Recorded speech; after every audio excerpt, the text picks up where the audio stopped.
Top, Bezat Hashem, on va faire un petit briefing général avant Purim. Purim, il y a 4 mitzvot, les 4 commencent par la lettre même. Première, ça va être Mishloach Manot. Deuxième, Matanot Laevionim, Mikra Megillah et le Mishté. On les développera un peu dans le désordre.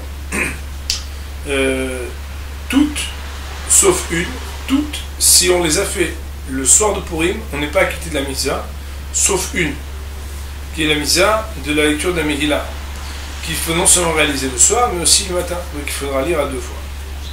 Donc on a 4 mitzvot, lire la Megillah, envoyer des manot, envoyer des matanot, la Evionim, et le Mishté. Pour traduire, Mikra Megillah, c'est la lecture du parchemin d'Esther. Pour traduire Mishloach Manot, c'est le fait d'envoyer des mets comestibles. Matanot la Evionim, le fait de faire des dons aux pauvres. Mishté, le fait de faire le festin. Commençons par les halachot relatives à Mishloach Manot, au fait d'envoyer des mets à son prochain. Il est marqué dans la Megillah, au Mishloach Manot Ishloreu. Et le fait d'envoyer des manot, vous avez une question? Ah non, c'est tout. Mishloach, le fait d'envoyer des manot, donc Mishloach est au singulier, manot est au pluriel. Ishloreu, un homme envers son prochain. Il y a 2 raisons qui sont, on va dire, invoquées pour être la cause de la mitzvah de Mishloach Manot. La première, ce qu'on appelle Achva Vere'ut, c'est-à-dire la fraternité, le rapprochement d'un homme vis-à-vis de son prochain. Ça veut dire l'amour du prochain. C'est-à-dire que lorsque quelqu'un, et vous envoie un cadeau, ben il a pensé à moi, t'as pensé à moi, c'est gentil, ça s'appelle ajouter Achva Vere'ut. Deuxième raison, c'est le Troumat Hadeshen qu'il le donne, donc ce ta'am, cette raison, c'est parce que, puisqu'il peut arriver que quelqu'un n'ait pas les moyens de faire la Seudat de Purim comme il faut, c'est-à-dire le festin de Purim qui nécessite certains moyens. Alors si on s'envoie les uns aux autres des choses comestibles, on pourra lui permettre que, sans avoir la honte, puisque tout le monde s'échange et tout le monde s'envoie et tout le monde en reçoit, alors on va lui donner les moyens d'appliquer la mitzvah, peut-être même s'il n'avait pas de moyens. C'est pourquoi Béhémet que, a priori, il faudrait faire comme certaines habitudes, je crois que c'est des habitudes irakiennes ou perses, d'envoyer carrément une gamelle avec à manger. Un bon Tunisien qui reçoit une petite kaïla, à mon avis, il kiffe, surtout si c'est chaud, bien conservé. Même si on va voir que le minhag aujourd'hui, c'est d'envoyer une miné métika des douceurs. A priori, le must du must, d'après la halakha, c'est d'envoyer ce qui permettra de faire la Seudat de Purim. Alors, bien entendu, puisqu'on a cité qu'il y a 2 raisons, la première raison, c'est d'ajouter de la fraternité et de l'amour. Deuxième raison, c'est de permettre à ceux qui ne peuvent pas faire Seudat de Purim, le festin de Purim, de pouvoir réussir. Puisqu'il faut honorer les 2 raisons, on va voir qu'il y aura des incidences. Je donne un exemple. Si on envoie un beau cadeau, quelqu'un dit Mishloach Manot, je vous envoie un vase.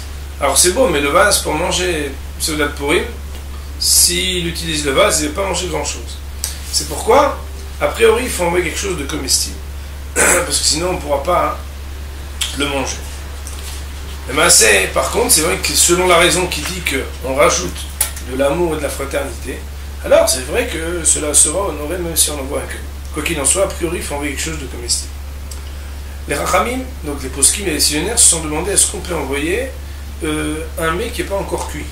Ça veut dire une viande qui est cachérisée, ou bien, par exemple, une manahama.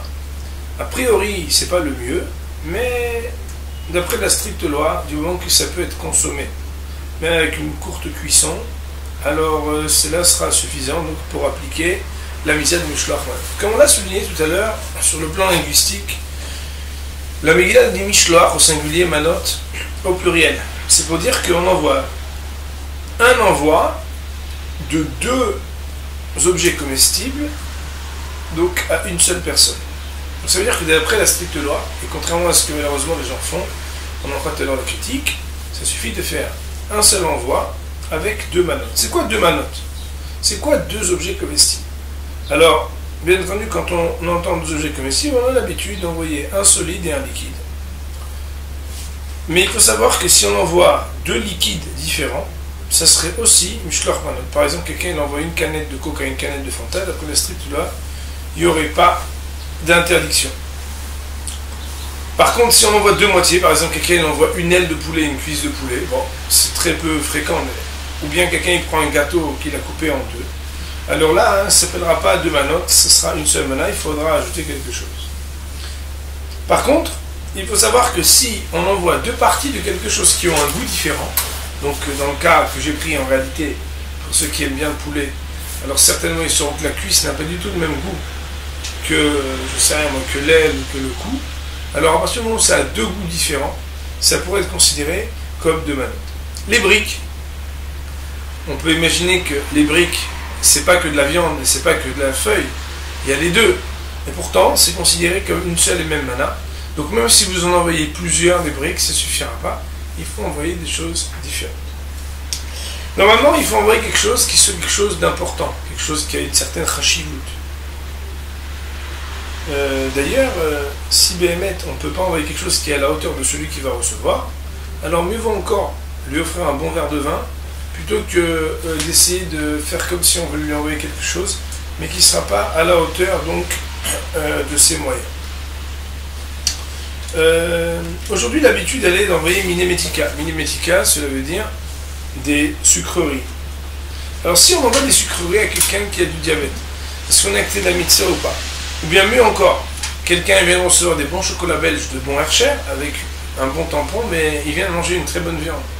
Et comme il est déjà dans la Séouda, c'est sûr qu'il ne pourra pas en manger donc, pendant la fête de Pourim. Alors, à partir du moment où c'est quelque chose qui peut être mangé soit plus tard, soit qui eût pu être mangé avant qu'il ne mange de la viande, soit qui peut être mangé par quelqu'un d'autre chez lui, alors il n'y aurait pas de problème, celui qui l'a envoyé serait acquitté de la misère de Mishloach Manot. Par contre, il en ressortirait que si quelqu'un vous envoie quelque chose qui n'est pas de votre Hercher, donc quelqu'un qui envoie quelque chose que vous ne mangez absolument pas, alors, étant donné que ni vous ni les gens de votre entourage ne vont pouvoir le consommer, il y aurait une incidence à faire bien attention quel Hercherim on va envoyer à ceux que l'on aime et que l'on veut honorer. Il y a marqué Ish l'oré ou un homme vis-à-vis de son prochain. Est-ce que mon Rav c'est mon prochain? Non, c'est pas vraiment mon prochain parce qu'il ne me ressemble pas, il est beaucoup plus important que moi. Et pourtant, le minhag est de se permettre de considérer que pour offrir un beau Mishloach Manot à son Rav, on peut profiter de ce qui est marqué Ish l'oré ou un homme vis-à-vis de son prochain. Les Mishloach Manot doivent être donnés le jour et pas la nuit. A priori, ça sera mieux d'envoyer les Mishloach Manot avant de faire la Séouda de Pourim. Mais si on ne l'a pas fait avant, il n'y a pas de problème de le faire après. Les hommes, autant que les femmes, sont astreints à la misère de Mishloach Manot. Cependant, un homme envers un homme et une femme à une femme. Pas seulement à cause de la pudeur, c'est parce qu'une femme qui serait par exemple divorcée, veuve ou pas mariée, qui reçoit un Mishloach Manot d'un homme, d'après certaines dispositions rabbiniques, dans certains cas, il faudrait qu'après elles doivent avoir un guet si elles veulent se marier, parce qu'on rentre dans Safek Kiddushin, puisqu'elle a reçu quelque chose, qu'elle a accueilli, cela pourrait poser problème. Il est bon d'encourager les enfants à s'habituer à cette misère de Mishloach Manot. Si quelqu'un est très pauvre et qu'il veut faire la misère de Mishloach Manot, il pourra profiter d'échanger avec son copain pauvre. Il dit, moi écoute, je te donne ça et tu me donnes ça, il n'y aura pas de problème. Mishloach, il y en a qui disent que comme il y a le mot Mishloach, quand on envoie un Mishloach, de manière générale, Tarotze Mishloach, la raison pour laquelle on devait un Mishloach, c'est pour ne pas porter soi-même. Il y en a qui disent que Mishloach Manot, ça doit être fait qu'avec un shaliach. D'après la stricte loi, un envoyé, un émissaire. D'après la stricte loi, ça n'est pas juste. On peut tout à fait l'envoyer soi-même. Cependant, il y a des ambiances où ça fait beaucoup plus classe d'envoyer avec quelqu'un que d'envoyer soi-même, de l'amener soi-même. Mieux que ça, il y a des fois où on est en bagarre avec quelqu'un. Et si on y va nous-mêmes, alors dès qu'il vole notre tête déjà, normalement il y a une sirène.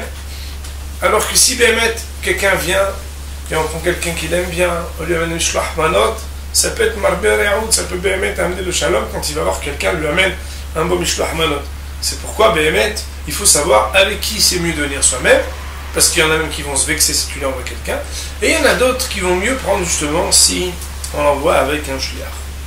Si Béhémet, on l'envoie à quelqu'un avec qui on a une dispute, et la personne, elle dit à l'envoyé, tu diras à mon copain là-bas qu'il aille se faire cuire un œuf parce que je ne veux pas recevoir son mishloach manot. Est-ce qu'il est acquitté de la mitzvah ou non? Il n'est pas acquitté de la mitzvah. Si quelqu'un envoie un mishloach manot à quelqu'un d'autre qui habite loin, et que Béhémet, la personne, elle ne l'a pas reçu le jour même, soit elle l'a reçu la veille, soit elle l'a reçu le lendemain. Alors, Béhémet, d'après la stricte loi, il faudrait qu'elle le reçoive le jour même. Par contre, si on lui envoie, par exemple, qu'elle n'en prenne possession que le jour de Purim, ou bien qu'on le lui donne avant en disant voilà, ça c'est pour le jour de Purim, c'est un tnaï, c'est-à-dire c'est une imitation dans l'acquisition, alors ça pourra marcher.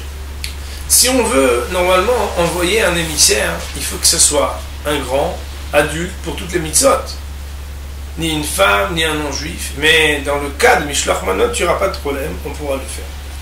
Si Béhémet, on a envoyé quelqu'un, on lui a dit écoute, Roger, tu peux déposer ça chez Gilbert, voilà, je te fais confiance. Hein.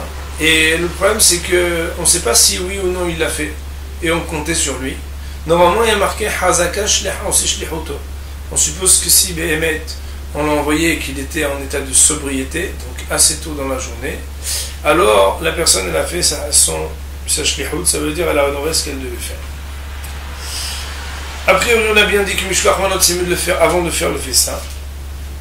Si on a envoyé des Mishloach Manot à un pauvre, même si on va voir tout à l'heure que d'après certains décisionnaires, c'est pas tellement bien de faire ça, on va voir pourquoi, mais celui qui l'aurait fait aurait accompli 2 mitzvot. Mishloach Manot et en même temps, une des 2 Matanot Le'Evionim. On doit donner à 2 pauvres, en plus de la mise de Mishloach Manot.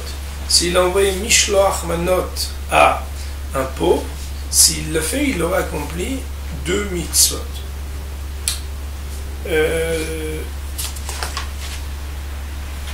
Il y a un jeu aujourd'hui qui est absolument idiot. C'est que chacun qui reçoit des Mishloach Manot, ils se sentent obligés de redonner des Mishloach Manot. Plus que ça, on arrive même parfois à des jeux d'hypocrisie où la personne elle arrive et on a déjà reçu beaucoup de monde et on a épuisé des stocks et la personne elle arrive et dit ah justement, et là dans la cuisine il y a une recomposition, et justement on avait quelque chose pour toi. Alors il faut savoir que malheureusement, étant donné que Mishloach Manot ça suffit un seul, alors que Matanot Le'Evionim c'est le don aux pauvres, Mishloach Manot on le fait la plupart du temps avec des gens qui vont cracher moins les moyens, et il est préférable, il est recommandé de faire un peu un jeu de contre-pied à ce mini idiot et à préférer dire aux gens écoutez je vous offre un petit verre ou un petit café ou un petit bonbon, mais moi j'ai plutôt investi cette année dans les Matanot Le'Evionim que dans les Mishloach Manot. Ça c'est pour la première partie qui parle des Mishloach Manot. Passons maintenant à la misa de Mikra Megillah. On a l'obligation de lire ou d'écouter la lecture de la Megillah à 2 reprises durant le jour de Purim. Une fois le jour, c'est normalement après le lever du soleil et jusqu'au coucher du soleil. Lorsqu'on n'a pas le choix, on peut même précéder à partir de l'aube. Et une fois la nuit, a priori après Tzedakah Kochavim. Et le must, le mieux, c'est même 72 minutes après la Shkia, ça veut dire la nuit de Rabbeinu Tam.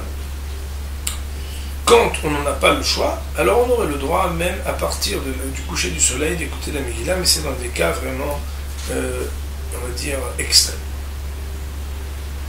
Bien qu'il s'agisse d'une mitzvah positive qui dépend du temps, et que normalement les femmes sont exemptées des mitzvahs positives qui dépendent du temps, la mitzvah d'écouter la lecture de la Megillah incombe aussi aux femmes. Plus encore, cela veut dire que si Béhémet il n'y a que des femmes, alors elles pourront même lire l'une pour l'autre. Pourquoi est-ce que cela déroge au principe que les mitzvot qui dépendent du temps, normalement les femmes ne sont pas astreintes et là elles sont astreintes? C'est parce qu'elles étaient af en ayub beotohanes. Elles étaient aussi sous la même menace que les hommes et donc elles ont profité, d'ailleurs pas seulement passivement, du miracle de Purim. On fait 3 bénédictions avant la lecture de la Megillah le soir pour les Sfaradim et 2 le lendemain matin pour les Sfaradim, puisqu'on ne dit plus She'echianu, alors que chez les Ashkenazim on dit et le soir et le matin la bénédiction de She'echianu. Il faut savoir que les 3 bénédictions, donc on a cité la 3e She'echianu, la première c'est Al Mikra Megillah, La seconde, c'est la bénédiction de Sha'asalissim Laotenu Bayamim Ma'im Bazemanaz. Et la troisième, c'est She'hiyanu Vekieva. Il y a une bénédiction qu'on fait après la lecture de la Megillah. Alors, on ne doit la faire qu'en présence de 10 personnes. Alors, est-ce que quand il y a 10 femmes, c'est permis aussi ou non? Parce que l'idée c'est de savoir est-ce qu'il y a perso menes ou non. Certains permettent que le Rav Dieu sait. Bien qu'il est préférable normalement de rien goûter avant la mitzvah d'écouter la Megillah, ni le soir, ni le matin. Malgré tout, il faut savoir que d'après la stricte loi, il est permis et de manger des fruits, et de boire un petit café ou quelque chose avant la lecture. Et même si on veut manger moins que 56 grammes de pain, ça serait permis de le faire. Est-ce qu'on a l'habitude ou non de se tenir debout pour la lecture de la Megillah? La plupart des habitudes, c'est de rester assis. Cependant, il existe des minagim, des habitudes, à se lever durant les bénédictions de la Megillah ou non. Chacun ira selon son habitude.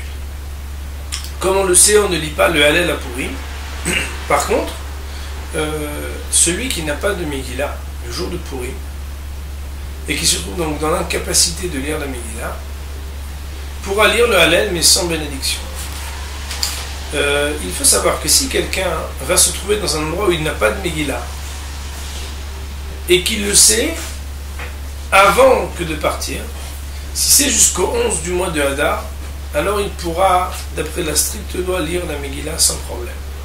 Si c'est avant, il pourra, puisqu'il n'a pas d'autre possibilité de lire la Megillah. Par contre, concernant la bracha, les choses sont à regarder avec plus, on va dire, d'approfondissement, parce que les choses se sont passées.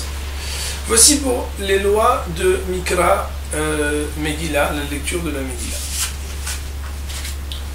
Passons maintenant aux lois qui s'appellent les lois de Matanot Laevionim. Le fait de donner des dons aux pauvres. Vous savez que Evion, c'est l'Ani Ve'Evion Miyozlo. Il y a un Ani qui est pauvre et un Evion qui est encore plus pauvre que le Ani. Alors, on va le voir dans un instant. Ça voudrait dire qu'a priori, il faudra chercher le plus pauvre du pauvre pour le lui donner. Quoi qu'il en soit, si il est marqué Matanot Laevionim, c'est qu'on a 2 Matanot et 2 Evionim. Donc 2 divisé par 2 égale 1. C'est pourquoi on donnera une Matana à chaque Evion. Ça veut dire une tzedaka, on va dire un cadeau à chaque Evion. Cela ne pourra pas être donné de l'argent du Maaser. On devra le donner en plus. Pourquoi Behemet, le Mishloach Manot, on en donne un qui est composé de 2 choses, de 2 comestibles, alors que Matanot Laevionim, on en donne un seul à 2 reprises. Alors premièrement, il faut savoir que, parce que dans la Misa de Zaka, le Rambam nous dit que si on a 1000 pièces, mieux vaut donner une pièce à 1000 personnes que donner 1000 pièces à une personne. Quand on fait la Tzedaka, on partage. Alors que le Mishloach Manot, qui peut s'adresser autant aux riches qu'aux pauvres, parce qu'on donne d'ailleurs la plupart du temps aux gens qui ont des moyens, alors non seulement il n'y a pas d'obligation de partager, mais en plus, les riches, ou en tout cas les moins pauvres, ne sont satisfaits que quand ils ont 2. Quand on donne que 1, ils sont moins satisfaits. Autre explication, non, c'est cette explication. Combien faut-il donner? D'après la stricte loi, ça suffirait de donner même une pièce de 10 agorotes à chaque pauvre. Cependant, l'habitude c'est de donner avec bon cœur, c'est-à-dire pas seulement avec bon cœur les 10 agorotes, mais un peu plus que 10 agorotes. Et bien entendu, le but est ici de permettre aux pauvres de se réjouir. Doit-on donner absolument de l'argent? Non, on peut donner de l'argent, on peut donner des aliments.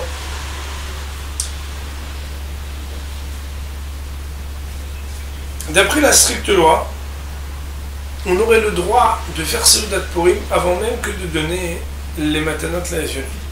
Cependant, c'est bien de s'acquitter de ses obligations du jour avant que de commencer à s'attabler. Le Evion, on a dit que c'est un pauvre qui est encore plus pauvre que le Hani. C'est pourquoi, a priori, on essaiera de donner à des mendiants qui viennent de porte à porte. Et il n'est pas possible pour accomplir la mitzvah de Matanot Le'Evionim de donner à des yeshivot.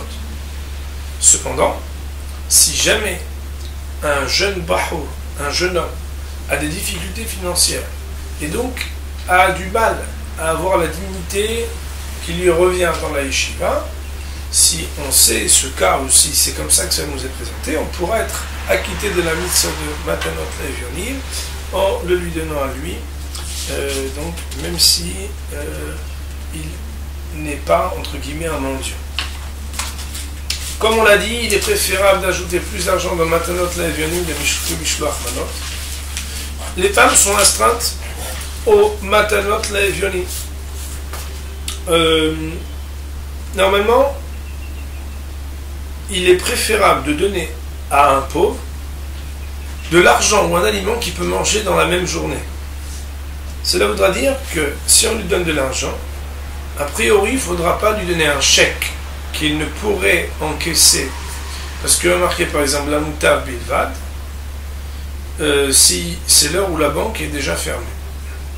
Quoi qu'il en soit, d'après la stricte loi, des décisionnaires permettent, si on n'a rien d'autre, de pouvoir donner un chèque, même la moutarde bilvad, et d'être acquitté par la mitzvah. Mais l'idée, c'est d'essayer de faire en sorte que cette personne-là puisse profiter de l'argent ou de quelque chose à consommer en cette même journée. Pour être acquitté de la mitzvah de Matanot Le'Evionim, a priori on ne donnera pas des vêtements ou des ustensiles, mais de l'argent ou à manger. D'après la Kabbalah, normalement on doit donner les Matanot Le'Evionim le matin, juste après la lecture de la Megillah. D'après les Ashkenazim, ils le donnent avant la lecture de la Megillah. Autrement dit que, quand on lit les Mekoubalim, ça veut dire que d'après les Sfaradim, a priori, on le fera après la lecture, et chez les Ashkenazim, on le fera. Il est indispensable que le don aux pauvres pour honorer la missa de Matanot Le'Evionim arrive dans les mains du pauvre dans la même journée, pas avant Purim et pas après. Si quelqu'un a donné des Matanot Le'Evionim la nuit, il n'est pas acquitté de la mitzvah. Il devra les lui donner ou être certain que cela lui sera transmis dans la journée du pauvre. Si quelqu'un a envoyé des Mishloach Manot aux pauvres, donc il vient et il se dit, je fais Mishloach Manot comme ça, hein, je fais 2 mitzvot d'un coup, Mishloach Manot et Matanot Le'Evionim. D'après la stricte loi, il pourrait être acquitté. Cependant, il ne l'a pas fait bien. Pourquoi? Chachamim nous disent parce qu'on ne fait pas mitzvot habilot. C'est quoi mitzvot habilot? C'est que Behemet, on fait un envoi groupé des mitzvot. Donc on dit à Shara, je fais une seule action, je fais 2 choses en même temps. On pourrait dire en français, faire une pierre 2 coups. Cependant, si quelqu'un voit un pauvre et il n'a qu'un Mishloach Manot à lui donner, alors c'est sûr que au lieu de lui donner quelque chose de petit, ce sera mieux de lui donner Mishloach Manot et d'accomplir les 2 mitzvot à la fois, puisque certains décisionnaires permettent d'accomplir les mitzvot de cette manière. Nous allons passer maintenant à la 4e et dernière mitzvah, la mitzvah du Mishté. Le Mishté, c'est le festin. S'il porte le nom Mishté au lieu de porter le nom de Seuda ou de Ma'achal, c'est parce que cela vient comme, on va dire, un retournement de situation du Mishté de Assuérus. Rappelons que dans le premier chapitre de la Megillah, on nous rapporte que Assuérus fit un festin où il avait invité les Juifs. Et là-bas, il voulait que tout le monde boive. Alors, Béhémet, il y en a qui disent qu'ils n'ont pas bu de vin, il y en a qui disent qu'ils ont bu de la bière, du vin. Peu importe ce qu'ils ont bu, en tout cas, ils se sont assis, ils ont bu et ils ont mangé, et Nehenu, ils ont profité de ce festin. C'est d'ailleurs ce que le Talmud, dans le traité de Megillah, il me semble à la page 14, nous dit que c'est pour ça qu'ils ont eu sur eux un mauvais décret, parce qu'ils ont profité d'un repas qui n'était pas convenable. Le festin se fait le jour et pas la nuit. Il y a différentes raisons à cela. Une des raisons, c'est parce que comme on doit boire un peu, alors il faut pouvoir assumer le lendemain. Et pour ne pas empêcher que les mitzvahs du jour soient faites comme il faut, alors il n'était pas question d'organiser ça la nuit. Il y a d'autres raisons, par exemple le fait que le jour de Purim, d'après la stricte loi, on n'a pas l'interdit de travailler, et que mieux vaut que ce soit après le travail que la michté soit fait, plutôt que de faire un michté qui eût pu durer très longtemps et très tard, et déranger l'ordre du travail, sachant qu'il s'agit du Misa de Rabbanan. A priori, c'est mieux de manger la Séouda de Purim avec du pain, mais d'après la stricte loi, ça n'est pas indispensable. Par contre, il sera plus que recommandé, puisque mentionné dans le Shulchan Aruch, de faire une Séouda, donc un repas carné, et a priori pas de volaille mais de la viande rouge, puisque c'est le Rambam qui le dit, et le Shulchan Aruch le recopie exactement ainsi dans son Shulchan Aruch, et du vin. Cependant, la mitzvah de Adeloyada, c'est-à-dire de boire, on va dire, un verre de plus sans arriver à boire un verre de trop, peut être honorée, pas seulement avec du vin, mais aussi avec des boissons alcoolisées. D'après la Kabbale, et c'est l'habitude des Sfaradim, normalement la Séouda de Purim se fait le matin. Même si d'après la stricte loi, elle peut se réaliser toute la journée.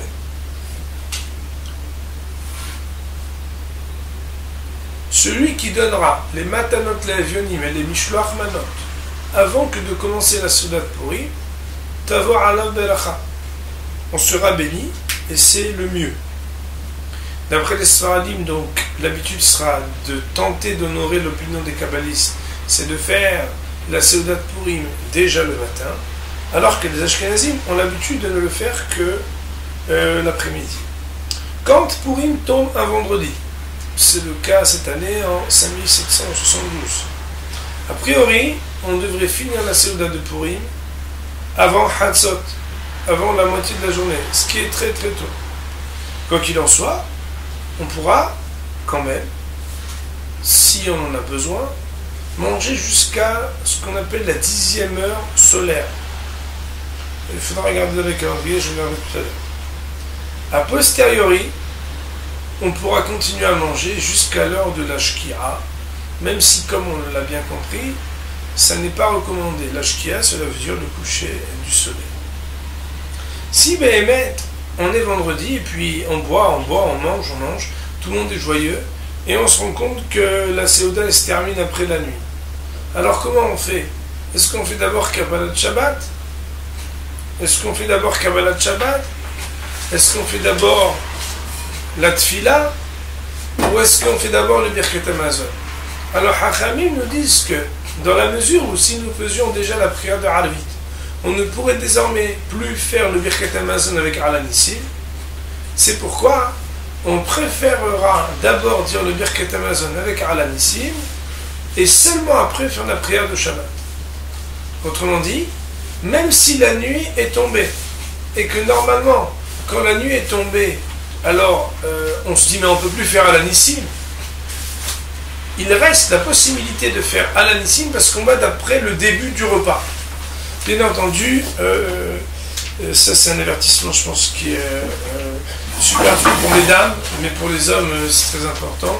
Normalement, il faut pouvoir faire le Birkat Hamazon en bonne et due forme.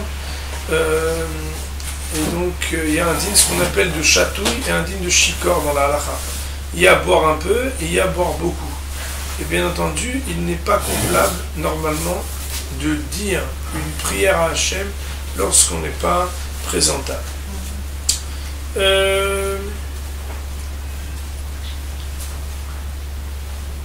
Les femmes sont aussi astreintes à la mitzvah du michté, du festin.